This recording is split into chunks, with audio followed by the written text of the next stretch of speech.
folks, the surprise decision out of Mississippi, where the Supreme Court there unanimously agreed that the attempt by Republicans to create 4 unelected special circuit court judges in Hinds County, where Jackson, Mississippi is unconstitutional.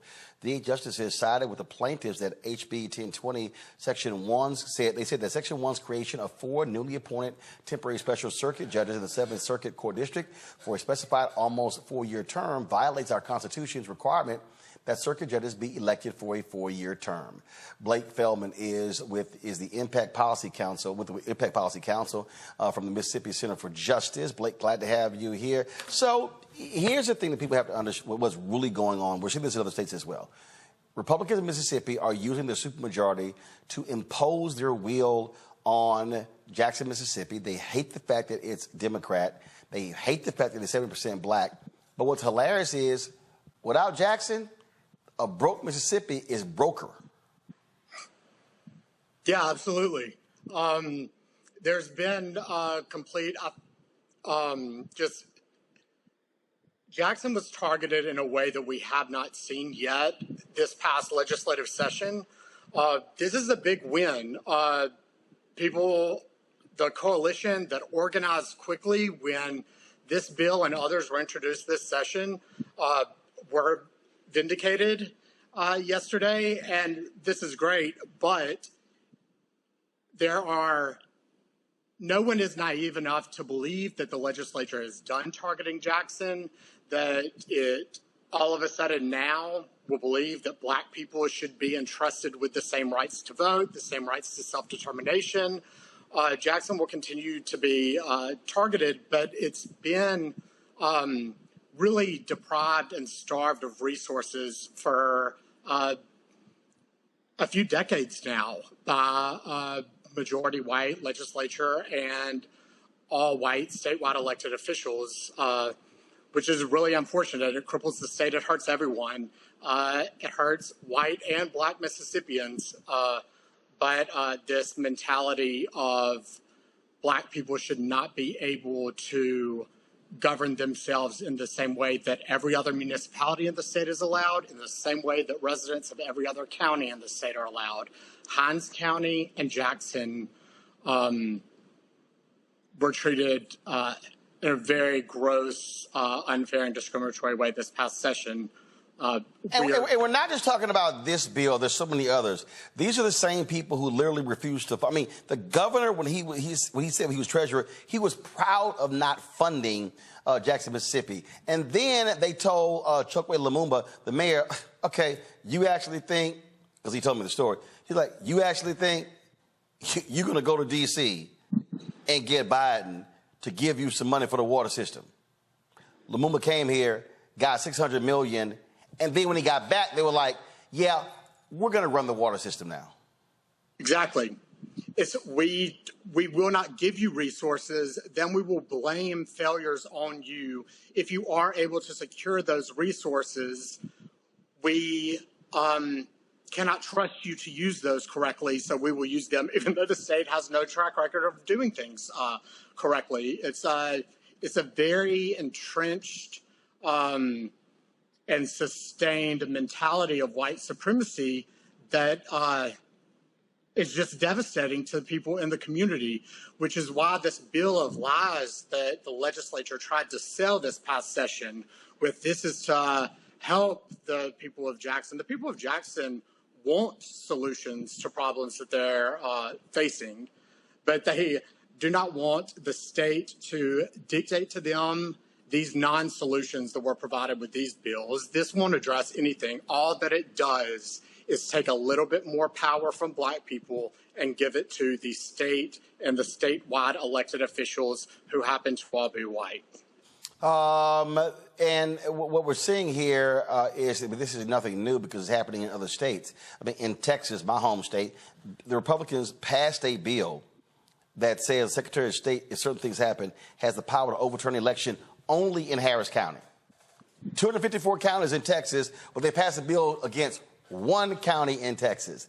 And they've been targeting Harris County because it's a blue county. And so this is what Republicans are doing. They're wielding their power, and they are all the so-called local government, no big no big government, local control. It's amazing they only believe that when they're in power.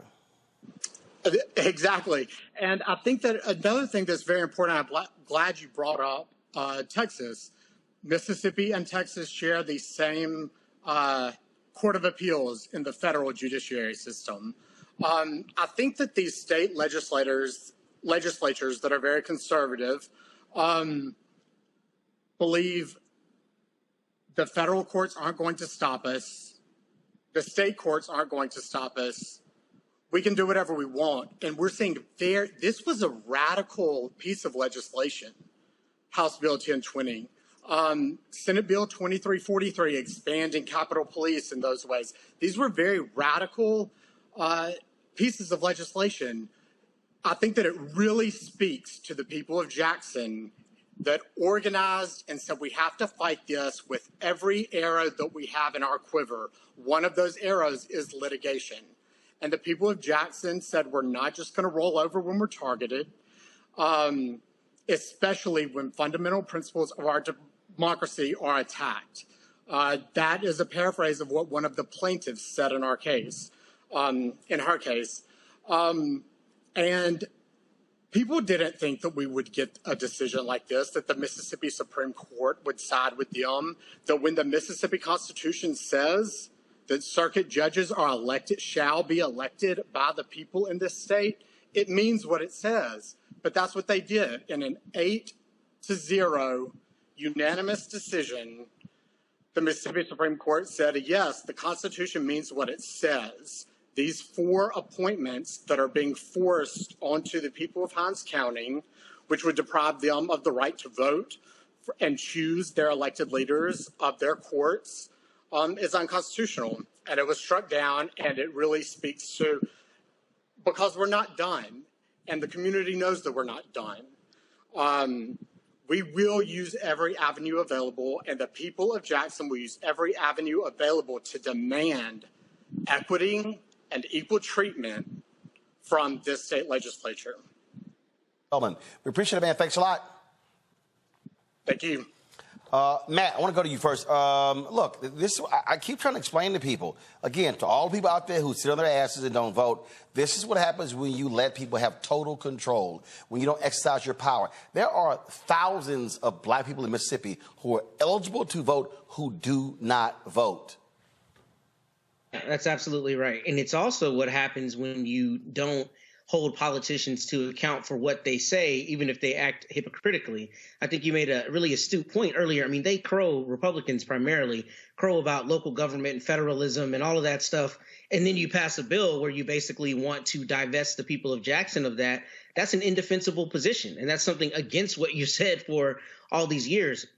And on top of that, to your point, I mean, not only is it about local control, but when you have 70% of the population is black and you want to create basically a conservatorship where white people get to decide what happens in those black people's lives and they have no meaningful say, I mean, that's abhorrent in 2023. And it's one of those things that only happens after you have seen fomenting of this kind of rhetoric, right? The kind of rhetoric, just like I actually spoke to, that black people can't take care of themselves and that we've got to take care of themselves. And, you know, they don't have the means of intelligently, pursuant to their Mississippi Constitution, electing the people who represent them. So this is why elections matter. And this is why holding politicians to account for what they say matters. Because if you're talking about local government and federalism and all these things, then you cannot pass bills that directly controvert that. And that's precisely what they intended to do here.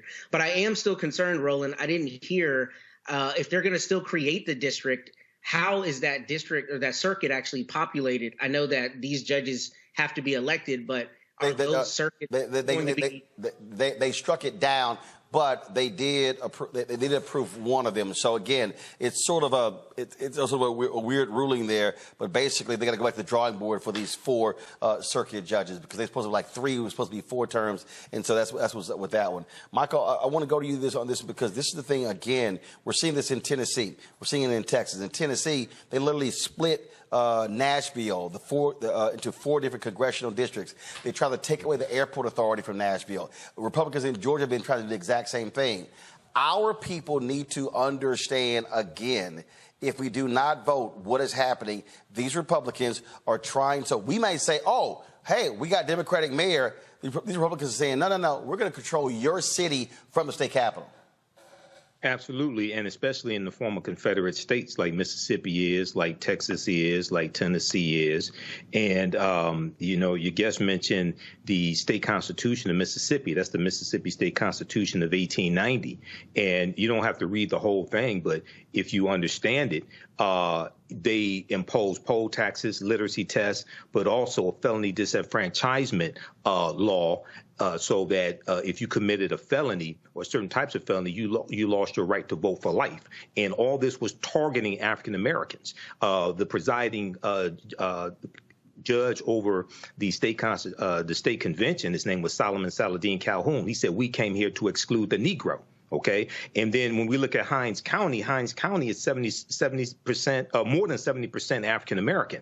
So this is a continuation. OK, this is a continuation of what happened after Reconstruction ends and these voter suppression tactics that they keep playing. This is why we have to understand politics as well as history and vote not just for people who can do things for us, but also vote to stop people who are trying to do things to us. OK, so this is extremely important.